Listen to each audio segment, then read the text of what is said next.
Good morning, preschool friends. Today we are going to read Marshall to the Rescue. Look, Marshall's our puppy. What do you think he's going to rescue? What are our pictures telling us? It might be a ducky. It was an exciting day at the lookout. A flock of geese was stopping overnight to rest. Rocky built a big nest for the birds to sleep in.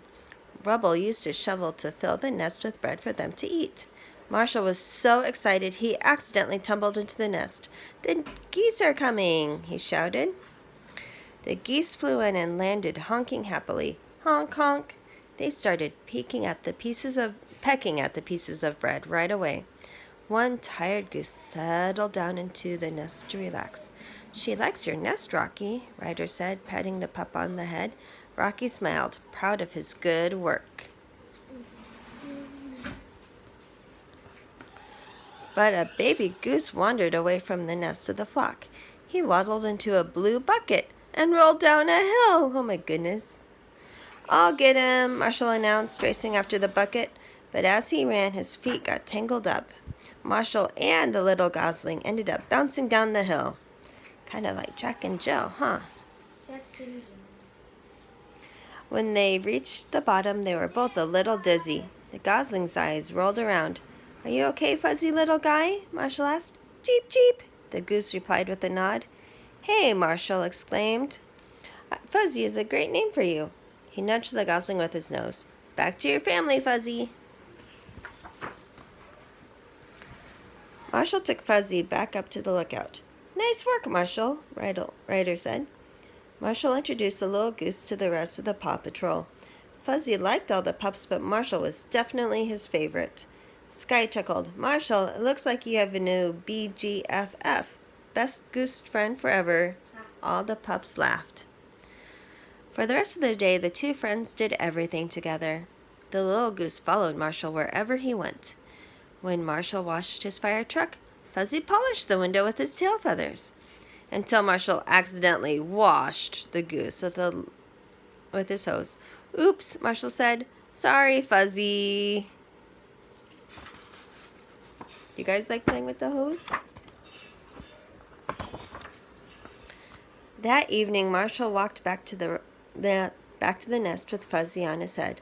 "Okay, Fuzzy," he said, bending so Fuzzy could hop off. "Time to hit the hay or nest."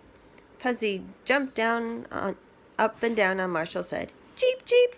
He didn't want his new friend to leave. "I suppose I could sleep out here," Marshall said, "but just this once." He curled up, and soon they were both asleep. Do you have a special stuffy that you like to sleep with? The first thing the next morning, while Marshall was still asleep, Fuzzy wandered off looking for food. He was hungry. What do goslings eat? When Marshall woke up, he looked around for his friend. No Fuzzy. He called his name, but the goose didn't answer. Marshall ran to Ryder. "Fuzzy is gone," he said. "We have to find him before his flock leaves." Ryder called the Paw Patrol to the lookout. "Our goose friends have to fly south for the winter," he explained, "but they're missing one little goose. If we don't find Fuzzy fast, they'll have to leave without him. Chase, I need you to call Fuzzy with your megaphone. Marshall, Fuzzy would follow you anywhere. I need you to help look for him, too." Outside the lookout, Chase broadcast a goose honk through his megaphone, but Fuzzy didn't answer. Marshall sniffed around, searching for clues. He found one of Fuzzy's feathers. Ryder picked it up, and Chase took a sniff. "Chew!" Chase sneezed. "Sorry, I'm a little allergic to feathers." He took a few more sniffs, sneezed, and announced, "He went this way." Marshall, Chase, and Ryder jumped into their vehicles and raced across Adventure Bay. Their sirens blared as they followed Fuzzy's feather trail. This was an emergency. Suddenly, Marshall heard chirping. Fuzzy was on the roof of the train station. He had a piece of bread in his beak, and two seagulls were trying to steal it. "Fuzzy, fly down here," Marshall called. "He can't," Ryder said. "A plastic soda ring is wrapped around his wing." "Marshall, use your ladder to help get Fuzzy down." "Oh, no."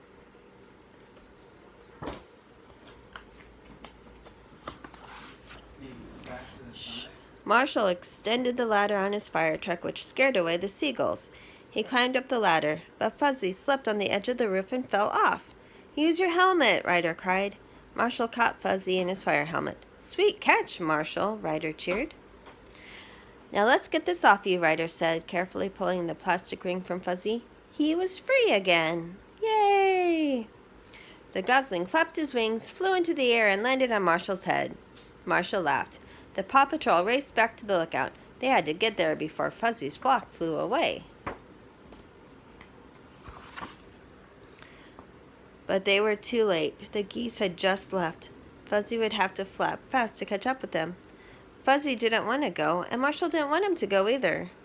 "A little gosling belongs with his family," Ryder said. Marshall agreed, and Ryder quickly came up with a plan to return Fuzzy to his flock. "Let's take to the sky!" Sky exclaimed as her helicopter rose into the air, lifting Marshall into a harness. "Cheep, cheep!" Fuzzy flapped his wings and followed Marshall through the sky. Soon they caught up with the flock of geese. "Goodbye, Fuzzy," Marshall called as Fuzzy joined the flock. "Have a safe flight, you silly goose." Back at the lookout, the pups played jump rope. "You guys did an awesome job today," Ryder said. "What a bunch of good pups." Marshall missed Fuzzy, but he knew his little friend would visit whenever his family flew overhead. Until then, Marshall had his some pup pals to keep him company. All right, see you tomorrow.